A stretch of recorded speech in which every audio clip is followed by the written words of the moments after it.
Okay, ito na po ang ating mga inampalan. Ano kaya kanilang masasabi? Ma'am Rosini, sa Yes age po. mo, you're 49? Yes po. Grabe, andyan pa din yung angas mo, no? Andyan pa din yung galing mo. Gustong-gusto ko yung song choice mo, bagay na bagay siya sa boses mo. Thank you po. Gusto ko yung facial expression mo, the way you perform, yung groove, yung movement, andon.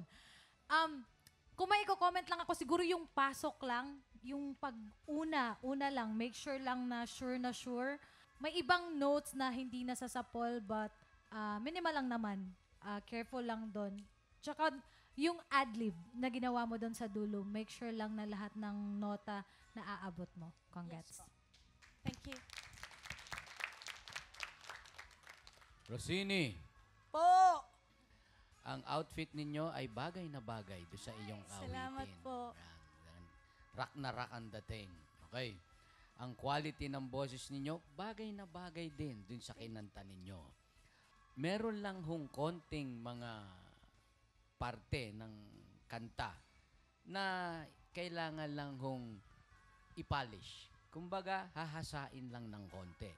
Yung part lang ng tao ay lumilipad at saka yung tao rin ay namamatay. Yung dalawang yun lang. Wala na hong iba. Yung iyong atake sa kanta ay tama naman. Meron kayong mahina, meron kayong malakas. Yung inyong boses na medyo paos ng konti, bagay na bagay ho rito. Sana ho, kayo ang mapili namin na lumaban dun sa susunod na round. Kung sakali man at kayo, ano na lang ho yung mga konting payo namin. Yes po, sir. Thank you po.